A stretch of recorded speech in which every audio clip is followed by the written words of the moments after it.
તો બીજેપીનું મને ઠીક નહીં લાગ્યું, એમાં એ વખત મારો રાઈટ હતો અને બીજેપીને મેં ઘણું આપ્યું, બીજેપીએ મને પણ ઘણું આપ્યું, પણ એ આપવામાં એવું નથી કે જેથી કરીને બીજેપીને બહુ મોટું, અત્યારે તો દિલ્હીમાં રાજ હોય ને એનું મૂળ કારણ ગુજરાત છે. મોટા ભાગના જે લોકો છનાવટ કરવા નીકળી પડતા હોય છે, જાણે પોલિટિકલ સાયન્સમાં માસ્ટર ડિગ્રી લઈને નીકળી પડ્યા હોય પીએચડી કરીને પોતાના રોટલા શેકવા માટે, એમને ભાન જ નથી કે કઈ દુનિયામાં કોના સાથે શું કહી રહ્યા છે. બાપુ ક્યારેય રિટાયર ન થાય એવું બાપુ હંમેશા કહે છે. તો એમાં એક અપેક્ષા છે બાપુ પાસે કે તમે કંઈક કરો, અને કંઈક કરો એનો અર્થ કે બે પાર્ટીઓનું જે મેચ ફિક્સિંગ છે એને એક્સપોઝ કરો. લોકોને કહો કે આ જૂઠા લોકો છે બધા, એક પાર્ટીમાં એક જ કાર્યકર્તાના સાથી કાર્યકર્તાના પીઠમાં ખંજર વારવા, અને એટલા માટે આ જે ચાલી રહ્યું છે તો તમે રૂલિંગ કરવાને લાયક નથી. આ પબ્લિક જે લોકો જે પીપલ પાવર, લોકશક્તિ, પ્રજાશક્તિ, એને તમે અંડર એસ્ટિમેટ નહીં કરો. અને દારૂબંધીની વાતો ફરી એકવાર આવી. સવાલ એ છે કે એ દૂષણનું પ્રમોશન કેમ? મારી આખી કલ્પના અલગ પ્રકારની છે. જે આખી દારૂબંધી આજની છે એના બદલે સાયન્ટિફિક સિસ્ટમથી નવી પોલિસી બને, નવી નીતિ બને, જેમાં મુંબઈમાં છે, દિલ્હીમાં છે, બેંગ્લોરમાં છે, ચેન્નઈમાં છે, આવી પોલિસી કરો ને. જે ન્યુસન્સ છે એ ન્યુસન્સ હોય. બીજેપીમાં આવ્યા પછી વોશિંગ મશીન ન હોય. બીજેપી આવા લોકોને વોશિંગ મશીનનો ઉપયોગ કરીને એમને દૂધમાં ધોઈને પ્રજામાં મૂકે કે આ બુટલેગર હશે પણ સારો માણસ છે, અને રેપ કર્યો છે પણ આ સારો, કારણ કે બીજેપીમાં આવ્યો છે. એ કોંગ્રેસ હોય કે ભાજપ, બંનેનો હું સાક્ષી છું, હું ભોગ બનેલો છું, હું પોતે. કે તમે એમપી એમએલએ હોય તો લોકોને પૂછો તો ખરા કે તમે કેમ છો. એના માટેનું આ મારું, જઈને હું આખા ગુજરાતમાં ફરીને લોકોને કહેવાનો છું.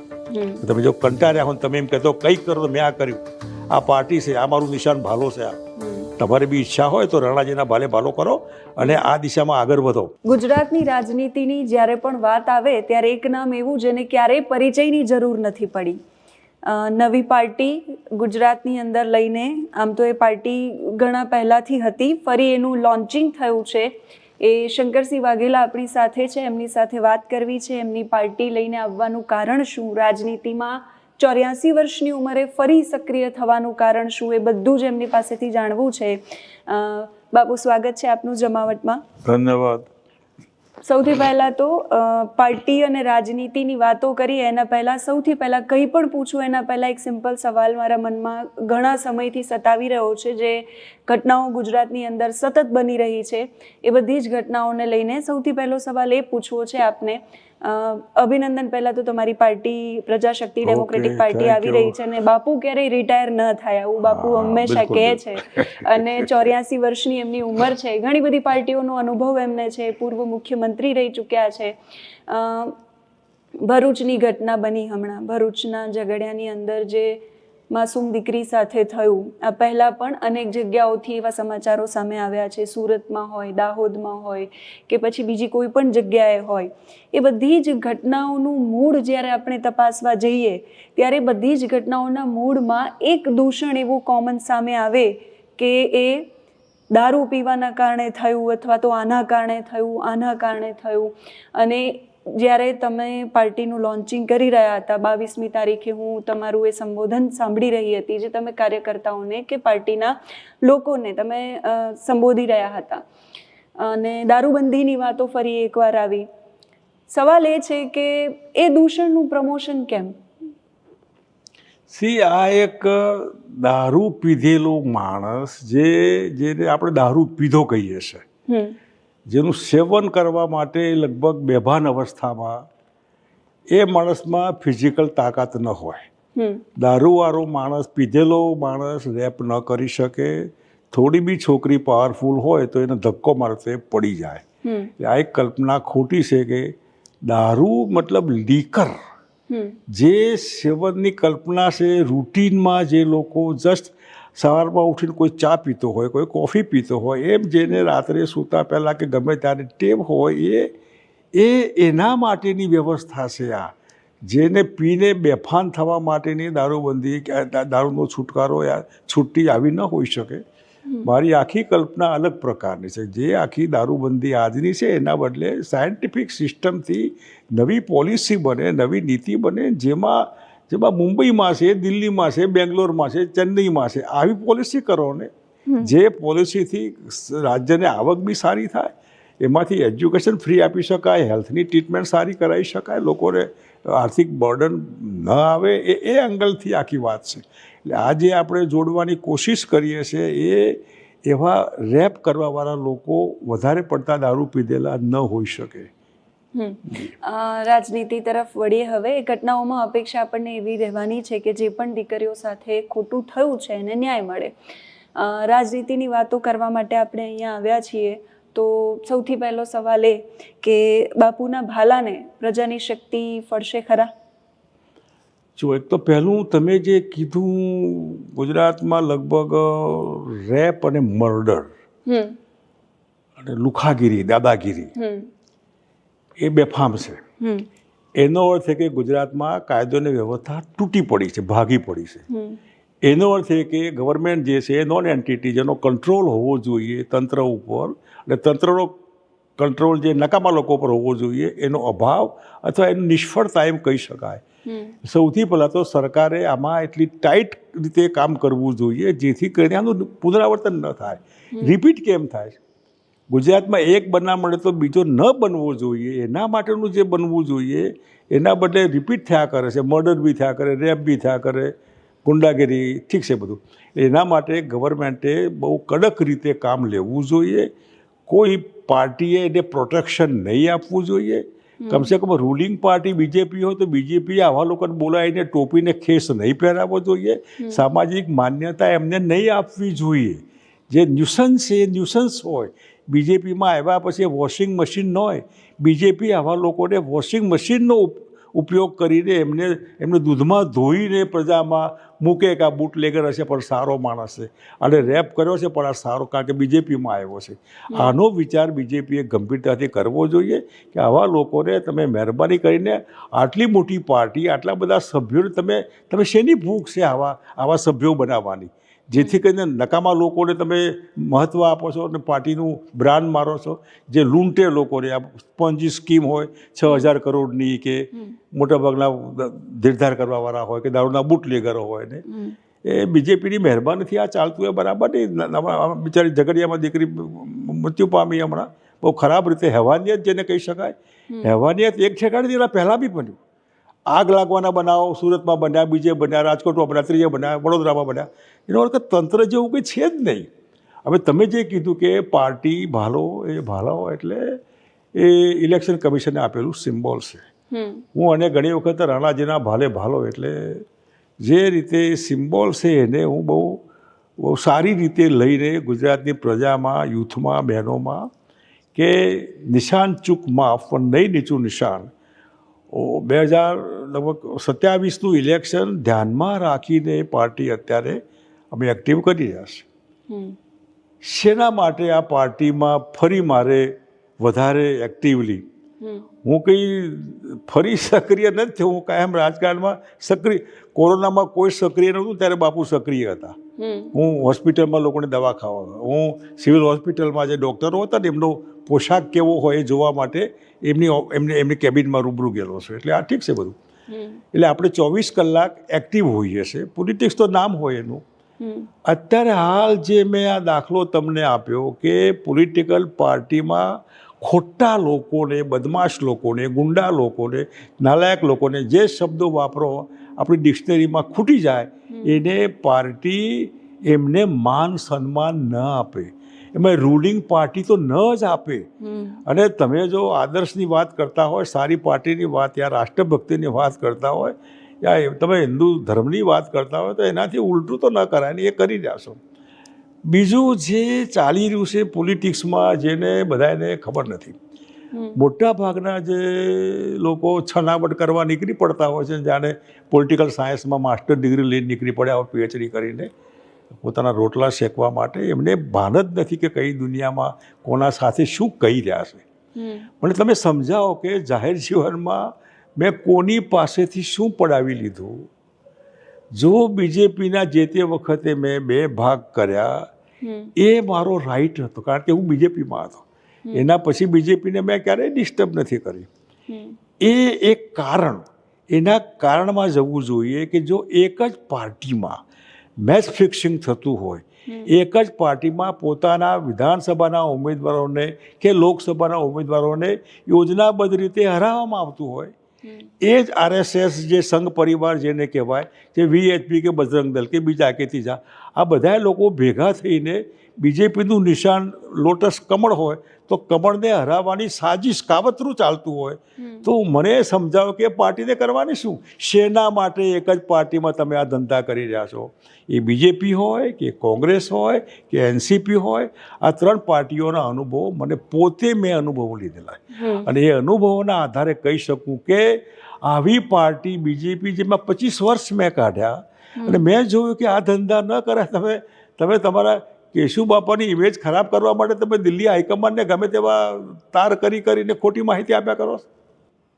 અને એટલા માટે આ પાર્ટી એવી રીતે મેં એમાં એક્ટિવ ચાલુ કરી મેં કે આ પીપલ પાવર, લોકો માલિક છે, આ લોકશાહી છે. આ બાયધીવે તમે પાર્ટીના વડા હોય, પાર્ટીના હાઈકમાન્ડ હોઈ શકો, પણ પ્રજા નામની વસ્તુ જેની મહેરબાનીથી તમે પાર્ટીના હાઈકમાન્ડ છો, એ મહેરબાની ન હોય, તમારી પાર્ટીએ ના હોય, તમે ન હોય, તો એવી પબ્લિકને ધક્કા નહીં મારો, એવી પબ્લિકને બિચારી બાપડી નહીં બનાવો, એવી પબ્લિકને નાની ગરીબ દીકરીને રેપ થાય ને માણસો આના રિપીટેશન થયા કરે, આવું નહીં થવું જોઈએ.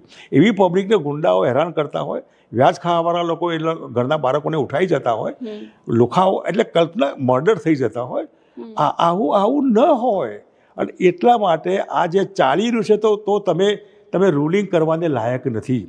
આ પબ્લિક જે લોકો, જે પીપલ પાવર, લોકશક્તિ, પ્રજાશક્તિ, એને તમે અંડર એસ્ટિમેટ નહીં કરો. આ પ્રજાશક્તિએ જ અંગ્રેજોને કાઢ્યા, આ પ્રજાશક્તિએ જ 75માં ઇન્દિરાબેન ગાંધીને રિપ્લેસ કરીને જનતા પાર્ટી આવી, એ પ્રજાશક્તિ 80માં એમને બાજુ પર મૂકીને ઇન્દિરાબેનને ફરી લાવ્યા, જયપ્રકાશ નારાયણ આવ્યા. તો આ વસ્તુને અંડર એસ્ટિમેટ નહીં કરવી જોઈએ. પાવર તો આવશે, સત્તા તો આવવાની જ જવાની, પાર્ટીઓ આવવાની જ જવાની, લોકો કાયમ છે.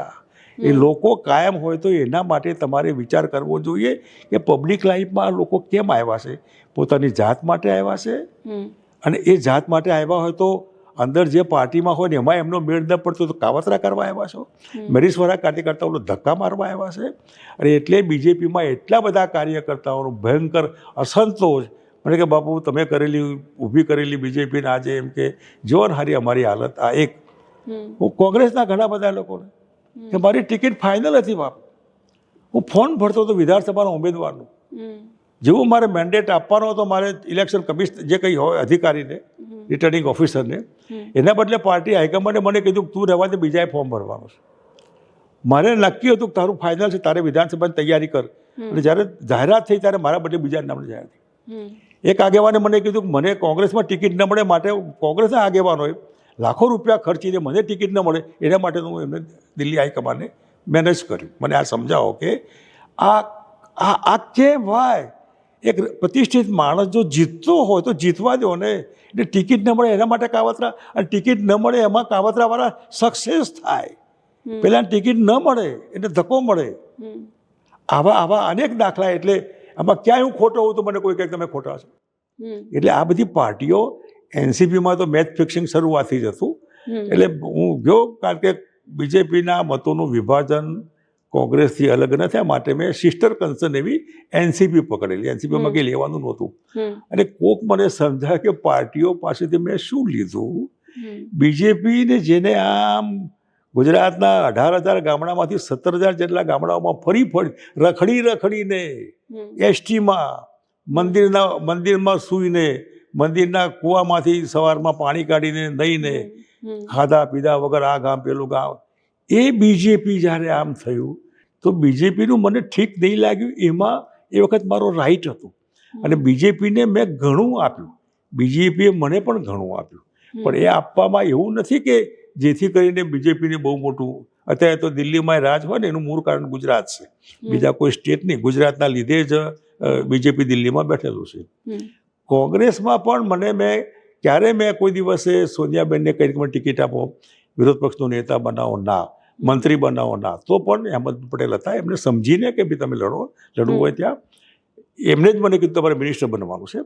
અને મિનિસ્ટર બન્યા પછી બી કોંગ્રેસને બી કાર્યકર્તાઓને મેં આપ્યું છે, પાર્ટીને સચવાય એટલું સાચવું છે કોંગ્રેસે મને મંત્રી બનાવ્યો, કોંગ્રેસે મને વિરોધ પક્ષનો નેતા બનાવ્યો, કોંગ્રેસે મને ખૂબ પ્રેમને બધું આપ્યું, પણ મેં કોંગ્રેસનું લૂંટી નથી લીધું. મારાથી થાય મેં આપેલું છે. એનસીપીનો સવાલ તો આવતો જ નથી આમાં. વચમાં એક મેં પ્રયોગ કરેલો કે વગર પૈસે ઉમેદવારો થાય તો થાય, પણ વગર પૈસે ગાડી ચાલતી નથી હોતી. પેટ્રોલ વગર ગાડી ન ચાલે, પૈસા વગર પાર્ટી ન ચાલે, અને ઉમેદવાર તો ન જ ચાલે. એ પ્રયોગ બહુ સરખો નહીં ચાલ્યો, જન વિકલ્પ કરીને મેં કરેલું હતું. અને આ જે છે ને એ મેં એ લગભગ 4-5 વર્ષ પહેલાં કોરોના વખતે આ પાર્ટી લોન્ચ કરવાની હતી. અહેમદભાઈ સાહેબનું કોરોનાની અસરથી એવા સમાચાર આવ્યા, લોન્ચિંગ મેં બંધ રાખ્યું. એ પછી પોતે ગુજરી ગયા એવા સમાચાર આવ્યા, એટલે મેં બંધ રાખીને કોંગ્રેસ સાથે બી વાતચીત થઈ કે ભાઈ ચલો તમે આવો, આમ તેમ જે કંઈ એકબીજાની પણ ગાડી ગેરમાં નહીં પડી. એટલે બહુ કાર્યકર્તાઓનો આગ્રહ, કોંગ્રેસ, ભાજપ, અનેક લોકોના ઘેર મળવા જવું એમનો આગ્રહ, વેપારીઓનો આગ્રહ, બેકારોનો આગ્રહ, દુઃખી લોકોનો આગ્રહ, કંઈક કરો ને કેમ ચાલે આ બધું. તો એમાં એક અપેક્ષા છે બાપુ પાસે કે તમે કંઈક કરો, અને કંઈક કરો એનો અર્થ કે બે પાર્ટીઓનું જે મેચ ફિક્સિંગ છે એને એક્સપોઝ કરો.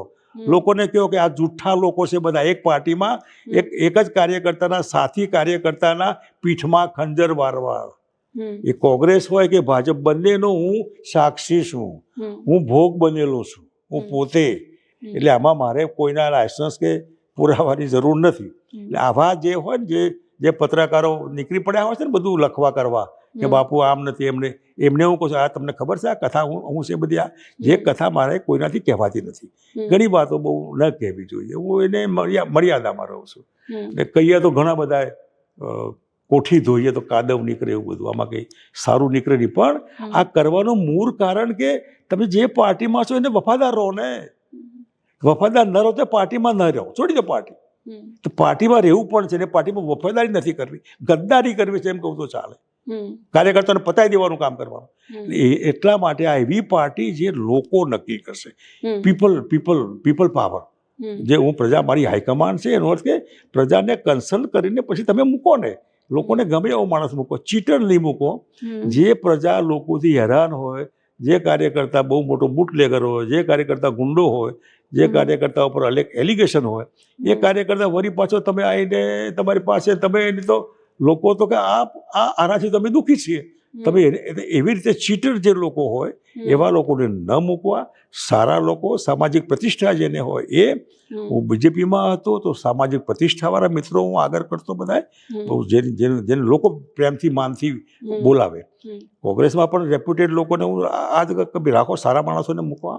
અને અહીં પણ મારો પ્રયોગ એ રહેશે કે પ્રજાને ગમે એવો મૃત્યુ મૂકો, એવો માણસ મૂકો જેને પ્રજા હકથી એને કહી શકે, મળી શકે, પોતાના દુઃખનું કહી શકે, એનું સોલ્યુશન એના પાસે હોય. ન હોય તો કમસે કમ લોકોને સાંભળે તો ખરો, લોકોના દુઃખમાં તો ઊભો રહે. સુખમાં ન ઊભો રહે ચાલશે, પણ દુઃખમાં તો ઊભો રહે. તો એને બીમાર છે, કોઈ હેરાન કરે, ગુંડો હેરાન કરે, કોઈ પોલીસ હેરાન કરે, ક્યાંક કોર્ટના ચક્કરમાં માણસ, આવામાં જઈને માણસ મદદરૂપ થાય. જે આજે ખૂટે છે. આજે હું તમને કહું કે ભારતીય જનતા પાર્ટી કે Congress, what you mean by high command, આ બધા જેને સમજો જરા, 20-25 દિવસનો ઇલેક્શન કમિશન ટાઈમ આપે. તમે કોઈ 2 મહિના પહેલા તો કોઈ જાહેર નથી કરતા કે રમણલાલ ઉમેદવાર હશે. હું 12 મહિના પહેલા મારો ઉમેદવાર જાહેર કરવાનો છું. લોકોને ગમે તો એને સ્વીકારે ને કે ના પાડી દે. 12 મહિનામાં જાહેર, એટલે છેલ્લી ઘડીએ એને એવું ના હોય કે મને ટિકિટ મળશે કે નહીં મળે, એ જાહેર જ છે. અને લોકોને બી ખબર હોય કે આ જ ઉમેદવાર છે આ પાર્ટીનો. અને એટલે બીજો કાર્યકર્તા બી છેલ્લી ઘડીએ દોડાદોડ ન કરે, રૂપિયા આપવામાં કે એને પતાવી દેવામાં કે એનું ચારિત્ર હનન કરવામાં કે એના માટે ખોટી પત્રિકાઓ છપાવવામાં કે આવું ન કરે, જે થઈ રહ્યું હોય બધી પાર્ટીઓ. એવી રીતે તે પાર્ટીને તમે છેલ્લી ઘડી સુધી જાહેર નથી કરતા. ફોર્મ ભરતી વખતે મેન્ડેટ બી છેલ્લી ઘડી આપણને બદલી બી કાઢો. એ જ્યારે ઉમેદવાર થઈને બજારમાં આવે ત્યારે 15 દિવસ મળે એને. આ 15 દિવસમાં વિધાનસભામાં 3 લાખ મતદારો હોય, લોકસભાના 10 લાખ મતદારો હોય, કોને મળે, ક્યાં મળે, કોને ઓળખે? એ જીતી જાય. જીતી ગયા પછી પબ્લિક માટે એ પારકો બની જાય, પબ્લિક માટે અજાણ્યો બની જાય. એને પબ્લિકની બહુ પડી ના હોય, પબ્લિક એને ઓળખતી ના હોય, કારણ કે પબ્લિકને ઓળખતો ના હોય. એવા ઠેકાણે તમે મને સમજાવો કે 15 દિવસમાં જીતેલો ધારાસભ્ય કે પાર્લામેન્ટનો મેમ્બર મતદારોને શું? એ મતદારોને હ્યુમન ટચ જોઈએ છે. એ મતદારો દુઃખી છે, એને કોઈ પૂછે સાહેબ તું ધારાસભ્ય છે, અમે તો તમે તમારી પાર્ટીના બ્રાન્ડને તમને જાહેરાતના આધારે મત આપ્યા તમે જીતી ગયા તમે અમારા માટે જીત્યા છો, તમારા માટે નહીં, તમારે ભાડા ભથ્થા માટે ને વટ પાડવા માટે નહીં, અમારા માટે. તો અમને તો પૂછો કે અમને કેમ છે, અમે તમને મત આપ્યા તો એના બદલામાં તમે પૂછો તો ખરા. અમે તમને મત આપ્યા 5 વર્ષ માટે, તમને મજા છે. આ 5 વર્ષની મજામાં થોડી મજા અમારા ભાગમાં જેમાં અમને મજા નથી એના માટે તમે આવો કે અમને આ મજા નથી, પૂછવા તો આવો. આવી રીતે આ એક્સપેક્ટેશન દરેકનું હોય. મને પણ જ્યારે લોકો કહે ને ત્યારે મને લાગે આ જરૂરી છે આ બધું, કે તમે MP MLA હોય તો લોકોને પૂછો તો ખરા કે તમે કેમ છો. એના માટેનું આ મારું જઈને હું આખા ગુજરાતમાં ફરીને લોકોને કહેવાનો છું. તમે જો કંટાળ્યા હો તમે એમ કહેતો કંઈક કરો તો મેં આ કર્યું, આ પાર્ટી છે, આ મારું નિશાન ભાલો છે. આ તમારી બી ઈચ્છા હોય તો રણાજીના ભાલે ભાલો કરો અને આ દિશામાં આગળ વધો. આગળ વધવામાં માની લો કે હું છું, તો મારા જાહેર જીવનમાં તમને ખરાબ અનુભવ હોય તો મને કહો કે તમે અમારા સામે નહોતું જોયું, અમે આ ત્યારે મળવા ના બોલાયા, તમે અમારું કામ ન કર્યું, તમે અમારું ફલાણું ન કર્યું, અમારા દીકરાને નોકરી ના આપી, આવું તમે કહો 4 દાખલા. મેં આ બધું વગર માગે તમને મેં આપ્યું છે. જ્યાં મારી પોઝિશન હતી ત્યાં. એ પાર્ટીઓ તો આ હોય કે પેલી હોય, પણ વ્યક્તિ તો હોય ત્યાં. ગુજરાતની રાજનીતિનો ઇતિહાસ રહ્યો છે બાપુ. તમે ભારતીય જનતા પાર્ટીની વાત કરી, કોંગ્રેસની વાત કરી. છેલ્લા 30 વર્ષથી તો ગુજરાતની જનતા એકહથ્થું શાસન જોઈ રહી છે ગુજરાતની અંદર, અને છતાંય પરિવર્તનની અપેક્ષા પ્રજાની અંદર પણ નથી એવું કહી શકાય. કેમ કે તો જ આટલા વર્ષોથી એક જ પાર્ટીનું શાસન છે ગુજરાતની અંદર ચાલતું હોય. સવાલ એ છે કે જ્યારે પણ નવો પક્ષ આવે છે ગુજરાતની અંદર ત્યારે ત્રીજો પક્ષ છે ફાવતો નથી. એ તો કાં તો BJPને સપોર્ટ કરતા હોય છે અને કાં તો પછી કોંગ્રેસને નુકસાન કરતા હોય છે. અને જ્યારે તમે અમિત શાહને મળ્યા, ગાંધીનગરની અંદર મુલાકાત કરી, પછી ઘણા બધા નેતાઓ સાથેની તમારી મુલાકાતો થઈ, પછી ચર્ચાઓ એવી આવી કે આ પક્ષ તમારો જે તમે લઈને આવી રહ્યા છો, પ્રજાશક્તિ ડેમોક્રેટિક પાર્ટી, એ ભારતીય જનતા પાર્ટી પ્રેરિત છે, અથવા તો જે સામાન્ય ભાષામાં બધા લોકો કહે છે કે બી ટીમ છે. જે હાવ જેનું બહુ છીછરું જ્ઞાન, છીછરું ઉપર છીછરું, એના મગજની પેદાઈશ છે. તમે મને સમજાવો કે BJPને 160 કરતા વધારે ધારાસભ્યો 182માંથી કોઈની જરૂર છે ખરી?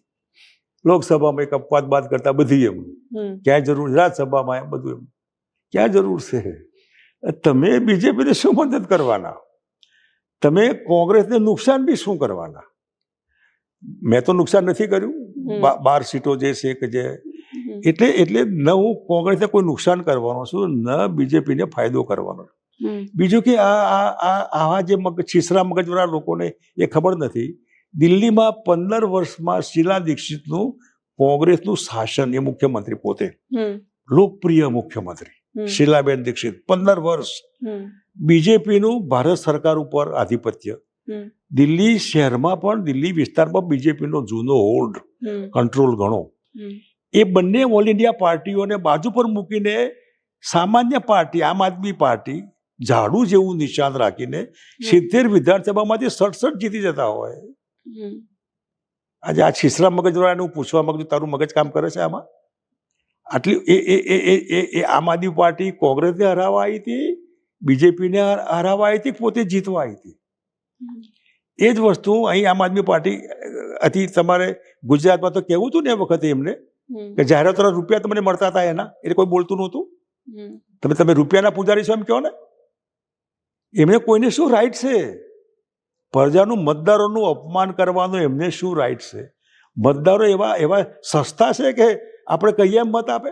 એને આપવા હોય ત્યાં આપે. અને BJPને B ટીમ કે C ટીમ એવું કંઈ હોતું જ નથી.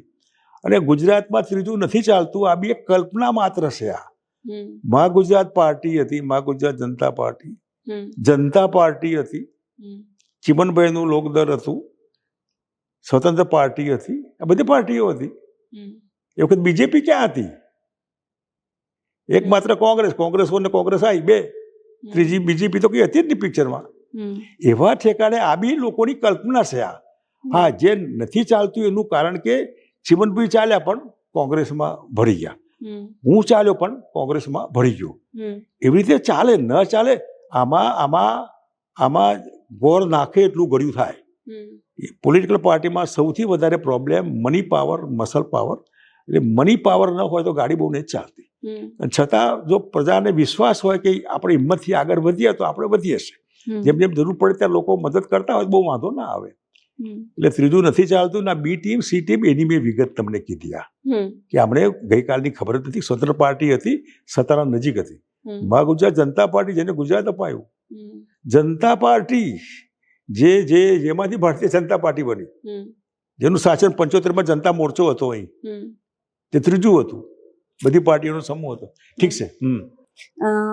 એક સવાલ એ પણ છે, 1960 થી કદાચ તમારી કારકિર્દીની શરૂઆત થઈ ત્યારથી તમે ફરતા પ્રચાર કર્યો અને પછી તમારી રાજકીય કારકિર્દી આગળ વધી.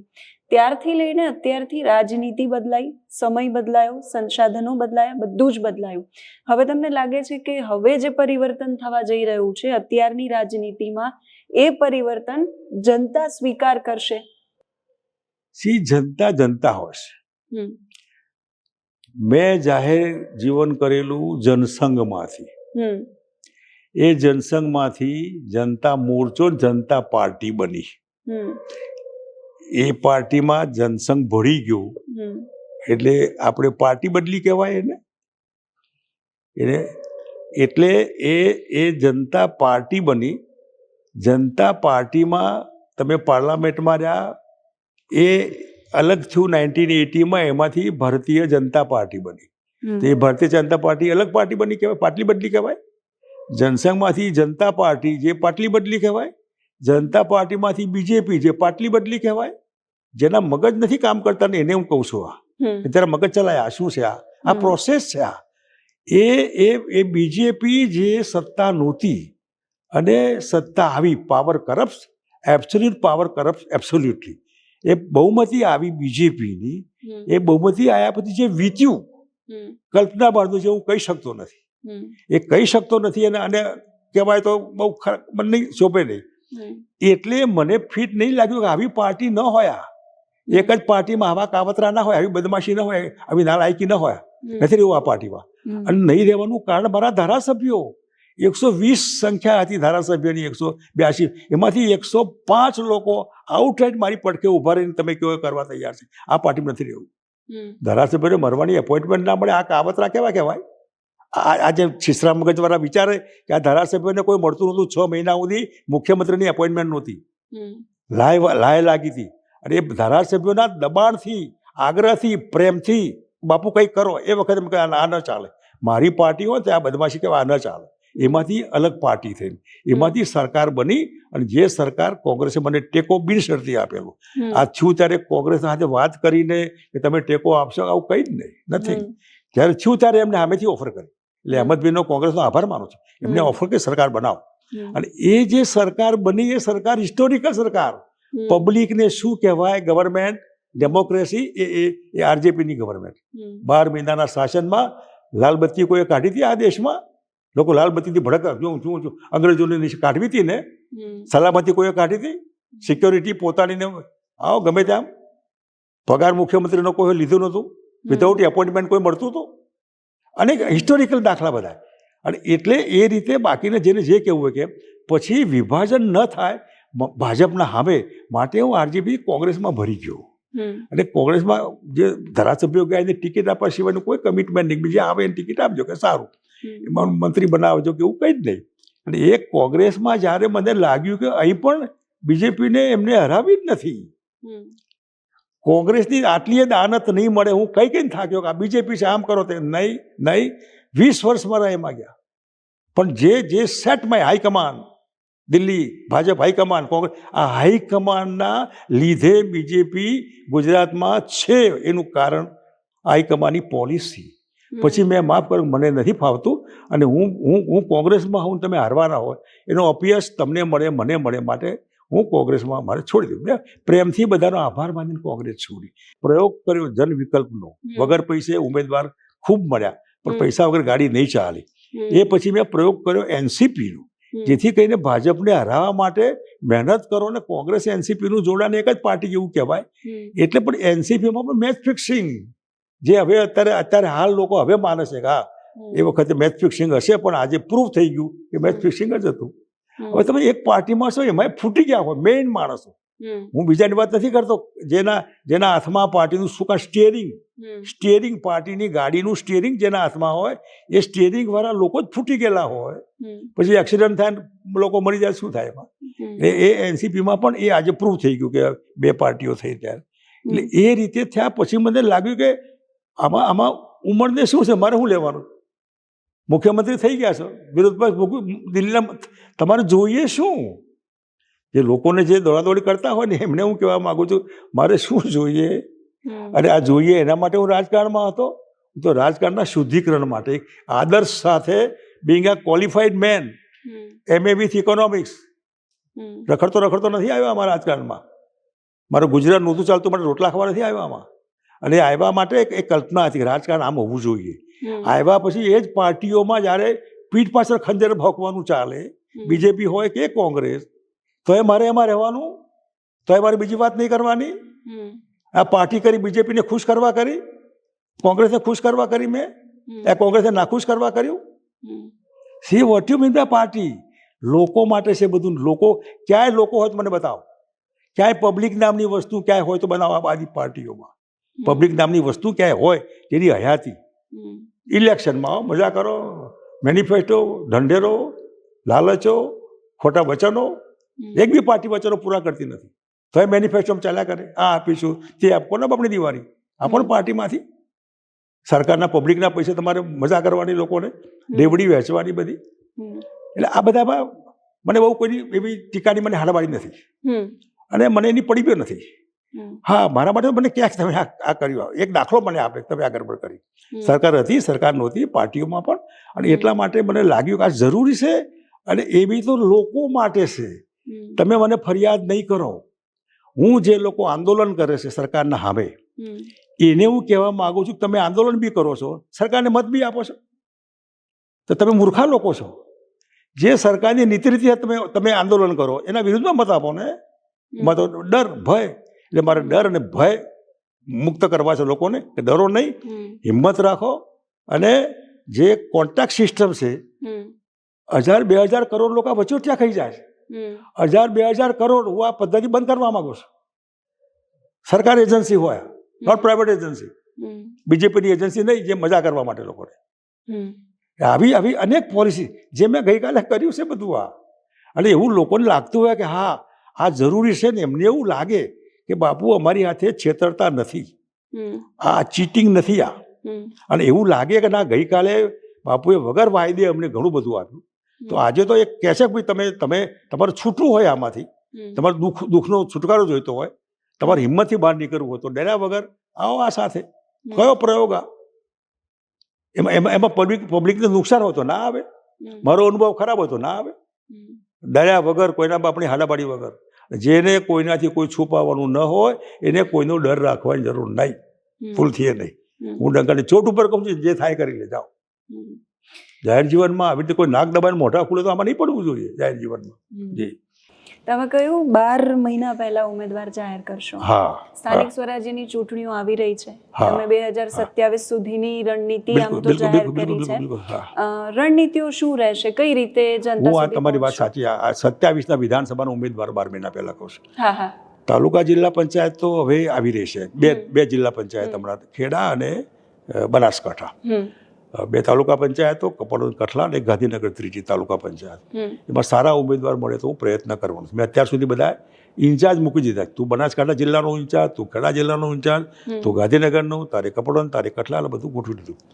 નગરપાલિકાઓ જે આવે છે એમાં બહુ પડવું ન પડવું, ખોટા માણસો મળે અને પોતાના ભાવ આવે ને જતા રહે પેલી બાજુ, એવો પ્રયોગ કરવાના મતનો નથી. એના બદલે નહીં લડાય તો ચાલશે. આ ધ્રુવ નથી કરવાના, નહીં લડાય તો ચાલશે. પણ સરખી સારી રીતે આ પ્રમાણે હોય તો એમાં સારા ઉમેદવાર મળે, આખી પેનલ સાથે, તો એમાં હું પડવાનો. અને ઘણા લોકો એવા સારા છે જે આ રીતે વિચારે છે કે ભાઈ આવું કંઈ થવું જોઈએ. એટલે આ real of the people, for the people, by the people. લોકોને એવું લાગે તો સારા ઉમેદવાર થાય, અને સારા ઉમેદવારમાં ક્યાંક થાય ગડબડ, પણ અપવાદ હોય, જનરલાઇઝ ન હોય. એટલે એ રીતે આ વિચાર હું કરવાનો સ્થાનિક સ્વરાજમાં, એની પહેલ કરવાનો છે. ઓકે, તમે હમણાં આંદોલનની વાત કરી કે જે લોકો આંદોલન કરે છે એ જ પાછા સરકારને મત આપે છે. લોકસભાની ચૂંટણી વખતે જે ક્ષત્રિય સમાજનો વિવાદ આખો ઊભો થયો હતો એ પણ જનતાની સમક્ષ છે. જે બરાબર. ક્ષત્રિય સમાજે વિરોધ કર્યો છતાંય પરસોત્તમ રૂપાલા જીતી ગયા અને ઘણી બધી બેઠકો પર ભારતીય જનતા પાર્ટી જીતી ગઈ. તો એવું કહી શકાય કે જેમણે વિરોધ કર્યો એમણે જ મત આપ્યા. અને ના. સવાલ એ પણ છે કે ક્ષત્રિય સમાજમાં વારે વાર જેટલા પણ અત્યાર સુધીમાં ત્યારથી લઈને સંમેલનો થયા દરેક વખતે વિવાદ સામે આવ્યા, સમાજમાં ફાટા પડે છે એવી ચર્ચાઓ થઈ. આવું કેમ થાય છે? તો ક્ષત્રિય સમાજ એ હેવ્સ પાવર. ગુજરાતમાં દેશમાં જે રજવાડા હતા એના 50% એકલા રજવાડા ગુજરાતમાં હતા. 224-25 જેટલા નાના મોટા. એટલે એ હવામાન કેફમાં હેવ્સ ક્લાસ કહેવાય. જે લોકસભાના ઉમેદવારે બેન દીકરીઓ માટે બીજેપીના એક્સેપ્ટ કર્યું ક્ષત્રિય સમાજના આવું બધું, એની અસર બહેનો અને યુવાનોમાં વધારે થઈ. આખો સમાજ નાનો ક્ષત્રિય અને મોટો ક્ષત્રિય બધા ભેગા થયા. બહેનો અને યુવાનોએ આક્રમકતાથી બધા કાર્યક્રમો કર્યા, પોતાની રીતે કર્યા, એન્ટી સરકાર એન્ટી બીજેપી ભાષણો પણ કર્યા. મતોમાં કન્વર્ઝન થયું નહીં થયું સેકન્ડ મેટર છે. કારણ સિનિયર લોકો જે હતા રાત્રે બીજેપીનું કામ કરતા હતા, દિવસે સમાજની વાત કરે, રાત્રે બીજેપીના પ્રેશરથી જતા હતા વાત કરવા લોકોમાં. એ અલગ સવાલ છે. પરંતુ રિઝલ્ટ ના બી આવે, પણ જે રીતે હિંમતથી બીજેપીનો માર્જિન ઓછો થયો હોય યા જે કંઈ થયું હોય, પણ એન્ટી બીજેપી માહોલ બન્યો હતો. એ માહોલ એટલા ટૂંકા સમયમાં બન્યો. જેમ તમારે દૂધમાંથી દહીં જમાવવું હોય તો સવાર સુધી દૂધ એમને એમ રહેવા દેવું પડે, વચમાં રાત્રે જોવાય નહીં. આ બહુ શોર્ટ પીરિયડમાં દહીં જામ્યું કે નહીં તો એ ટાઈમ નહોતો. પણ સમાજમાં યુથ અને બહેનો આક્રમકતાથી બીજેપીના સામે રહી. ભલે રિઝલ્ટ ના બી આવે. બીજું તમે કીધું ગ્રુપ, તો ગ્રુપ તો સમજણનો સવાલ છે. જે દાખલા તરીકે પાટીદાર સમાજ સારી રીતે હેવ્સ ક્લાસ હું એ કહું, પણ એ એક થાય તો એક થાય, એમાં ભેદભાવ એવા નહીં. અહીં એક થવા તો એક થયા જ નથી ભૂતકાળમાં. અને એ એક થવા માટે તકલીફ પડે છે. ઈગો જે મોટો ઈગો આઈ એમ સમથિંગ, હવે એમાં સમજણનો અભાવ હોઈ શકે અને મર્યાદા બહુ મોટી હોય છે, જે સામાજિક મર્યાદા.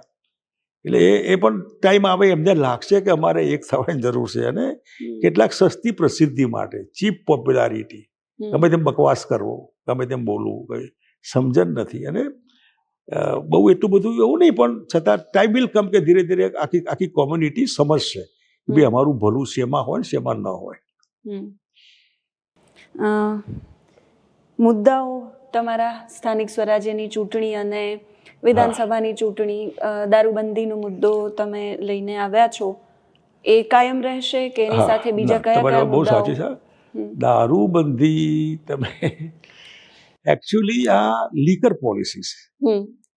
ગુજરાતમાં ગાંધીજીના લીધે આ નીતિ અમલમાં રહી. ગુજરાત અલગ બન્યું 60માં, ત્યારે ધાર્યું હોત તો મહારાષ્ટ્રના જેવી છૂટી મૂકી શકત. તો ગાંધીજી તો મુંબઈમાં હતા, સરદાર સાહેબે મુંબઈ હતા, પરંતુ અહીં આપણે વધારે કડક રહ્યું. નીતિ બરોબર છે, આદર્શ છે. હું પોતે દારૂ નથી પીતો, મારા ઘરમાં કોઈ પીવે એ મને મંજૂર નથી. મારા પરિવારમાં, ગુજરાત મારું પરિવાર હોય તો એ બી કોઈ દારૂ પીવે એ મને મંજૂર નથી. પરંતુ તમે એ નથી પીતો, એ તો પીવે છે, તો કમસે કમ એને એવું પીવે કે જે એને નુકસાન ન કરે. એને બેફામ થવા પીવે છે ને, આ એક ખોટી ઇમ્પ્રેશન છે. નથી મળતું માટે લોકો ગમે તેવું પીવે ને ચડે, લાથડિયા ખાય, બતાવી આપો ક્યાં સમજતા. એટલે આ આખી જે H.M. પટેલ પીતા હતા, અમારા મકરંદ દેસાઈ પીતા હતા. એટલે પીવે એ રાત્રે જમતા પહેલા 1-2 પીક ઊંઘવા માટે પીતા હોય કે ડૉક્ટરની સલાહ માટે પીતા હોય, એને હું દારૂડિયા નથી ગણતો. દારૂની આખી નીતિમાં અત્યારે ગુજરાતમાં 1 કિલોમીટર એવું બતાવો જ્યાં દારૂની કોથળી પોટલી ના મળતી હોય. હજારો વિધવા બહેનો 30 વર્ષની આજુબાજુવાળી, 2 બાળકો લઈને પતિ મરી ગયો, દારૂ પીને જ મરી ગયો, ખોટો દારૂ પીને મરી ગયો. હવે બહેનો કહે છે કે આ દારૂબંધી કાઢી નાખો ને. આવી કે મારો ધણી કે આવું પીને મરી ગયો, ખોટું પીને મરી ગયો, સારું પીવડાવો ને એને. તો એ સારાની વ્યાખ્યામાં મવડાનો દારૂ દે, પૂર્વ પટ્ટીમાં મવડા મળે વગેરે વગેરે. પણ દારૂબંધી નીતિને હું સાયન્ટિફિક એને રિવ્યૂ કરવાના મતનો છું. અને એમાં આજની નીતિ તો કાઢી નાખવાની. આવી નીતિ આ નીતિ જ નથી, નિષ્ફળ નીતિ છે. જો તમને અહીંથી ઉદયપુર મળતું હોય, આબુ મળતું હોય, સેલવાસમાં મળતું હોય, દમણમાં મળતું હોય, દીવમાં મળતું હોય, મહારાષ્ટ્રની બોર્ડર પર મળતું હોય, તમે ઇટ્સ નોટ પોસિબલ. આ આર્ટિફિશિયલ છે. 1 ફૂટ કદમ બદલો, તમે જગ્યા બદલો એટલે તમે મહારાષ્ટ્રમાં આવી ગયા તો છૂટ 1 કદમ આવી બાજુ આવ્યા તો અંદર. આ નીતિ ખોટી છે. અને ભયંકર કરપ્શન, બુટલેગરનું ભયંકર કલ્પનાવારનું. આ બધા રૂપિયા આવે તો એ બધા રૂપિયાથી હું ગુજરાતની પ્રજાના બાળકોને મફત ભણાવવાના મતનો છું. મફત મતલબ પ્રાઇવેટ પણ, જરૂર નહીં સરકારી કોલેજમાં ભણો એવું, પ્રાઇવેટ પણ બધી ફી સરકાર આપે. દવાખાનામાં સારામાં દવાખાનામાં ટ્રીટમેન્ટ કરાવો. આ ખ્યાતિ હોસ્પિટલ જેવી બદમાશી ન થાય. આ ધંધા જ ખોટા છે, આર્ટિફિશિયલ કંટ્રોલ છે બધું. રોજ લોકો મરી જાય તો એને હું કહું છું, તમે તમારા 15 લાખ રૂપિયા આવક હોય 12 મહિનાના લાખ 1.25 લાખ રૂપિયા તમે કમાતા હોય તો તમારા પરિવારને જેટલી દવા કરાવી હોય પ્રાઇવેટમાં, ઝાયડસમાં, એપોલો જાજો, એ સરકાર બિલ આપશે. એ તમારું તો ઇન્સ્યોરન્સ સમજીને ચાલો. અને ત્રીજું જે કોર્ટ કેસીસ ને બધું ચાલે છે ને એ બધા એમાં રાહત કેમ કરાય, શું કરાય વગેરે, પણ આ 2 મેઇન મુદ્દા લેવા છે. તો એના આધારે 50,000 કરોડ રૂપિયા તમારી પાસે આવે તો ગુજરાત ન્યાલ થઈ જાય. અત્યારે બધા રૂપિયા પાણીમાં જાય છે, સાવ કરપ્શનમાં, ભ્રષ્ટાચારમાં. બદનામી તો જુદી, દારૂમાં રોજ પકડાય. આબરૂદાર પરિવાર, લાયસન્સવાળા બી બીખના માર્યા મોઢા ઢાંકીને એમના ફોટા પાડવામાં આવે ને રેડ કરવામાં આવે.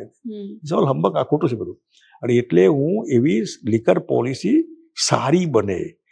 હું આદિવાસી, મારા ગુજરાતના પર્વપટ્ટીના ભાઈ બહેનો ગ્રેજ્યુએટ બેકાર હોય એને હું લોન આપું, સરકાર મારી લોન આપે. એને ડિસ્ટિલરી બનાવવાની સગવડ કરી આપે. દારૂની ડિસ્ટિલરી કેવું હોવી જોઈએ, દારૂની ભઠ્ઠી, એનું પ્રોડક્શન મોવડાનું છે, ચોખાનું છે, ગોળનું છે, જુવાળનું છે, શેરડીના રસનું, મોલાસીસનું છે, વગેરે વગેરે. એ જેમ દૂધની બોટલ ઉપર લખેલું હોય છે કે આ ગાયનું દૂધ છે, આ 9 ફેટનું છે, આ 6 ફેટનું, આ ટોન મિલ્ક છે, એવી રીતે કન્ટેન્ટ લખેલું હોય કે આ મોવડાનું દારૂ છે, આટલું એનું પર્સન્ટેજ છે, આટલું આ એની કિંમત છે. એ મૂકી રાખો, જેને પીવો પીવો લઈ જાય. એક કલ્પના છે ગુજરાતમાં દારૂબંધી 2 દીકરીઓ, તો મુંબઈમાં 2 દીકરીઓ નથી ગુજરાતની, દિલ્હીમાં નથી. હું દિલ્હી જઉં છું તો દારૂના પીઠામાં ઉતરીને જાઉં છું. હું સેન્ટ્રલ બોમ્બેમાં ઉતર્યા પછી તો દારૂ ક્યાં મળે એમ પીવા જતો. આ ભ્રમ છે, આ ખોટી કાલ્પનિક દુનિયા છે બધી. આવું નથી હોતું. એટલે જે રીતે આ બધું ચાલે છે એમાં સારી સાયન્ટિફિક લીકર પોલિસી, જેના લીધે જે સોર્સ ઓફ ઇન્કમ તમારી હોય, ઇન્કમમાં બાળકો મફત ભણે. મફત એટલે વિના મૂલ્યે શિક્ષણ. મોંઘું દાટ છે અત્યારે ભયંકર પ્રાઇવેટમાં. એવી રીતે હોસ્પિટલ, પ્રાઇવેટ દવા, ડૉક્ટર, હોસ્પિટલો એટલી બધી મોંઘી, કલ્પના બહારની. માણસના ગજવાનું ઓપરેશન થાય ને એનું બી ઓપરેશન થાય, ફરી મન ન થાય ઓપરેશન કરાવવાનું. આવી રીતે આવી પોલિસીના મતનો હું છું. અને લોકલ સેલ્ફ ગવર્મેન્ટમાં તો બાપુએ ગુજરાતના ગામડાઓને મફત પીવાનું પાણી, જીઈબીનું બિલ કાઢી નાખેલું. એ જીઈબી કાપી નાખે બિલ, બોરનું, સરપંચના, પંચાયતનું. એટલે બહેનો આવે સરપંચના ઘેર માટલા ફોડે, મત આપ્યા સરપંચ, લાવો પાણી. પેલો બિલ ક્યાંથી લાવે લાઇટ એમાં? એટલે બિલ ભરવાનું, મફત પાણી પીવું. ટ્રેક્ટરવાળું, એવા ગામડાના ખેડૂતો હોય તો એના રેવન્યુ, એની ખેડૂત પોથી વગેરે વગેરે, કલ્પનાવાળું જે કંઈ હોય. અને વિશેષ મુદ્દો ઉમેરવાનો છું, સરપંચને 10,000 રૂપિયા મહિને આર્થિક સહકાર ચા પાણી માટે ના મતનો છું. સરપંચ અત્યારે કોઈક આવે ચા પાણી ક્યાંથી કરાવે? રોજ આવે તો ઘરના ક્યાંથી ખર્ચે? તો એને 10,000 રૂપિયા પંચાયતમાં સરપંચને આપી દેવાના. તમારે જે ખર્ચો કરવો હોય આમાંથી કરો. એક જાતનું જેમ ધારાસભ્યને મળે છે, એમપીને મળે છે, એમ સરપંચને પણ 10,000 રૂપિયા માસિક મળે, એવા પ્રોવિઝનના મતનો છું.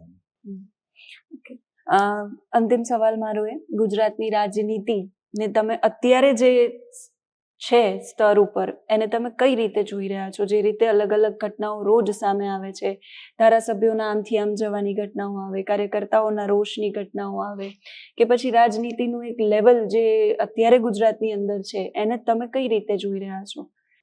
અતિ સર્વત્ર વર્જિત, અતિ બધે નકામું હોય છે. બીજેપીમાં અતિ થઈ ગયું, અતિ. 30 વર્ષનું એક ચક્રી શાસન, એક ચક્રી અનચેલેન્જ. એ શાસનના લીધે એટલું બધું અભિમાન બીજેપીને કે આગેવાનોના, અમે જ છીએ, અને હકીકતમાં એ જ છે, સામે કંઈ નથી. હમ. અને સામે નથી તો વિરોધ પક્ષ તો છે જ નહીં. એવા ઠેકાણે જે થઈ રહ્યું છે અત્યારે, શાસનમાં MP MLAનો કોઈ અવાજ નહીં, ઇલેક્ટેડ રિપ્રેઝેન્ટેટિવનું. અધિકારીઓ એ જે કંઈ એક અધિકારી હોય એને સૂચના પ્રમાણે ચાલવાનું, મુખ્યમંત્રીની સૂચનાથી એને કામ નહીં કરવાનું. આવી રીતે જે બની રહ્યું છે, ખોટા લોકોને આગળ કરવાના, બદમાશ લોકોને હોદ્દા આપવાના. આ હું ગપ્પુ નથી મારતો. પ્રૂવડ બુટલેગર, પ્રૂવડ ચીટર, પ્રૂવડ બધા લૂંટારા, બેંકો લૂંટી હોય કે બીજા આવા લૂંટારા, એવા લૂંટારા તમે માલિક બનાવો પાર્ટીના અને અપેક્ષા રાખો પાર્ટી પાસેથી સારું મટીરિયલ આવે. How is possible? જે પાર્ટીના મૂળમાં જ આ ટાઈપનું છે, આવું એવી પાર્ટીના કાર્યકર્તાની દશા શું થાય? કાર્યકર્તાની દશા જે થઈ હોય થાય, પબ્લિકની દશા શું થાય? અત્યારે પબ્લિક બિચારી બાપડી એક પણ જાતના ઓલામાં ભયથી ડરથી જીવી રહીશ. મોંઘવારી બેકારી તો સમજ્યા મારા ભાઈ, પણ સામાજિક ગુંડા મારે તો કોઈ બોલે નહીં. આવા રેપ થાય તો રિપીટ થયા કરે, દારૂ ખુલ્લે આમ વેચાય, જેમ કરવું એમ કરો. એટલે જે ગવર્મેન્ટ છે જ નહીં અહીં there is no government at all. જો સરકાર જ ન હોય તો જવાનું ક્યાં? જવાને કોઈ સાંભળનાર ના હોય તો કરવાનું શું? માટે કહું છું કે આમાંથી કંટાળ્યા હોય થાક્યા હોય તો આવો બાપુ પાસે, આ જ તમારો ઉકેલ છે, આ જ જવાબ છે. અને હિંમતથી ડર્યા વગર, કોઈ પણ ડરાવે તો મને કહેજો, બેઠો છું અડધી રાતે તમારા ત્યાં આવીને ઊભો રહીશ. આ ચાલે નહીં આ પ્રમાણે. તમે ડરેલા હોય, તમને કોઈ ગુંડો ડરાવતો હોય તો એ ગુંડાના સમજો હું ગુંડો એના મનમાં. એવી રીતે ગુંડાશાહીના સામે આવી એક જરૂર પડે તો આખી બટાલિયન ઊભી કરીને આખા ગુજરાતમાં ડિસેન્ટ્રલાઇઝ કરીને લોકો પહોંચે જ્યાં પહોંચાડવા હોય એ પ્લાનિંગ બી હું કરી રહ્યો છું. આ ચાલે નહીં. આ લોકોને રક્ષણ આપવું જરૂરી છે. જી. ગુજરાતની રાજનીતિનું એક એવું વ્યક્તિત્વ જેને બાયોડેટાની જરૂર નથી. ફરી એકવાર એ નવી પાર્ટી, નવા બાયોડેટા સાથે, નવા લોકો સાથે લઈને આવી રહ્યા છે. અપેક્ષા માત્ર એટલી રહેવાની છે કે રાજનીતિની અંદર ગમે તેટલા પ્રશ્નો હોય, સામાન્ય જનતા એ પ્રશ્નોથી પીડાતી હોય છે. એ પ્રશ્નોની પીડા છે એ હવે દૂર થાય, અપેક્ષા એટલી જ રહેવાની છે. તમે આ મુદ્દે પર શું માનો છો? કમેન્ટ કરીને લખજો. અત્યારે આ વિડીયોમાં બસ આટલું જ.